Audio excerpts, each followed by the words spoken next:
Salvete omnes. If you'd like to support the channel along with these patrons, I'd really appreciate the support. There's a link in the description box below. Roman numerals are really simple to learn. You just add the value of each letter together, which is why most people are taught about them in elementary school. But elementary school teachers love to teach their students that the Roman numerals for 4 and 9 are written as IV and IX. But in fact, this was only done when space was a commodity, like on inscriptions, and only started being used in the Middle Ages.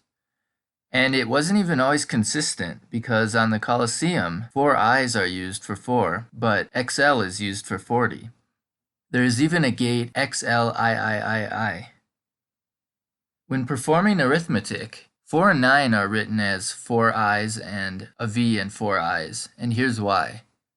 When we add numbers like 8 plus 3 in Roman numerals, these are VIII plus III. We just group like letters together, and if there are 5 I's, we convert them into a V. Likewise, if there are 2 V's, we convert them into an X, and we're done. The answer is 11. That took almost no thinking, we just moved the letters around.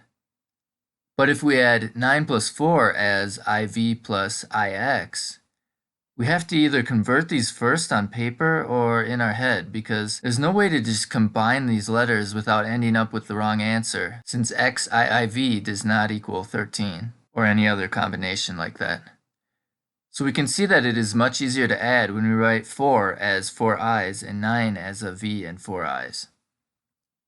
And you probably know the first 3 letters of the Roman numeral system really well, because they're on clocks and things. But how do we remember the rest? An easy way is to memorize the following sequence: I, X, C, and this bow tie shaped figure.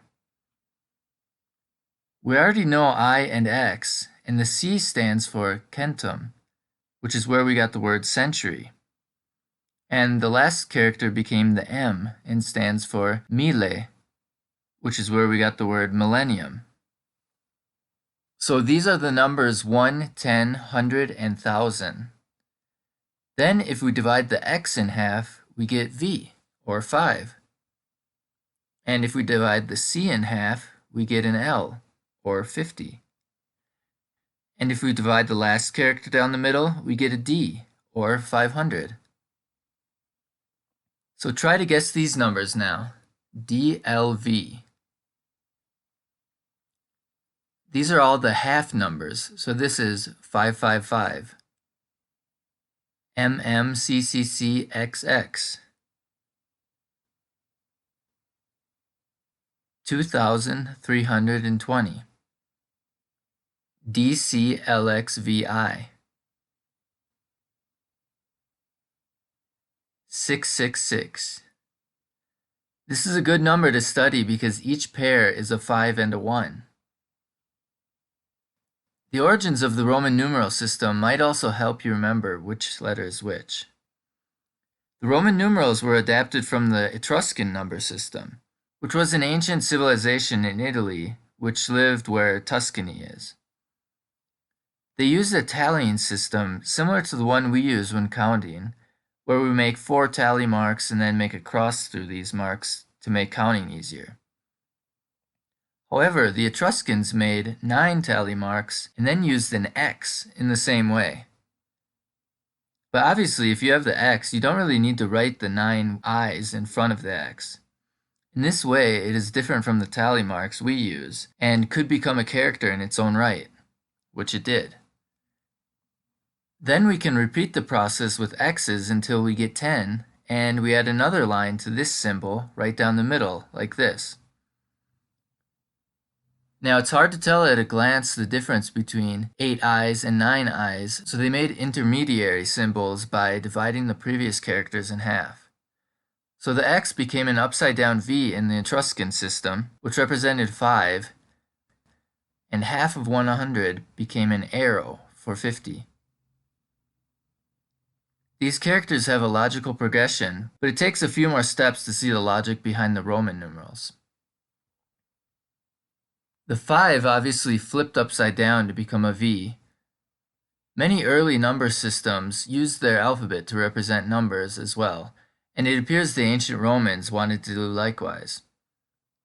They also flipped the 50 upside down and then flattened it to this character. This eventually became an L. The 100 had to take a slightly longer walk. In the Etruscan system, it was a character like this, an X with an I down the middle, which eventually evolved to a more curved character like this one. And then, probably because the Latin word for 100 is centum, this was truncated to just a C. Now, the M wasn't added to the Roman numeral system until the Middle Ages. The Romans first used a symbol more like this, and this came from the Etruscan symbol, which was a character like an X or a plus sign inside a circle. And it's much easier to see that the D came from this than the M.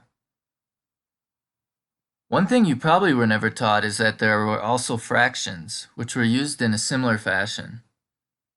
Instead of letters, though, they used dots, and each dot represented 1/12. So 1 dot is 1/12, 2 dots is 2/12 or a sixth, 3 dots is a quarter, etc. You see, if they had used dots representing 1/10, they wouldn't have had an easy representation for the more convenient fractions like a fourth and 3/4, etc. But when we reach 6 dots or a half, we replace the dots with an S. And then we continue adding dots to the S. So an S with 3 dots is 3/4. And this letter was used because it stood for semis, which means half. The nice thing about the numbers in Latin is that they can help you learn numbers in other Romance languages, since they are all very similar, as we can see in this table.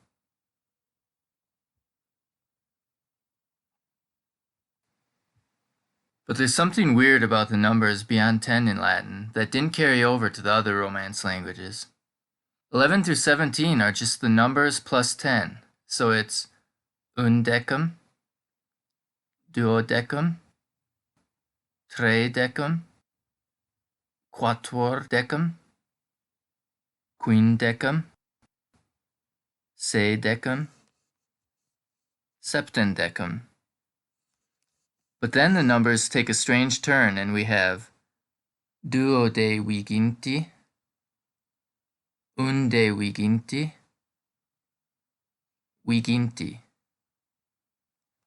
Do you see it? 18 and 19 are like saying 2 from 20 and 1 from 20.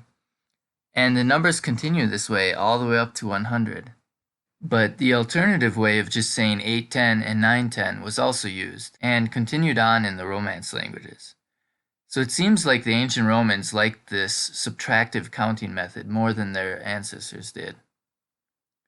Okay, I hope you learned something new about Roman numerals. See you next time. Be sure to like, subscribe, and share, and if you can, help support the channel on Patreon, where there are audio downloads and transcripts of each dialogue and story. Gratias!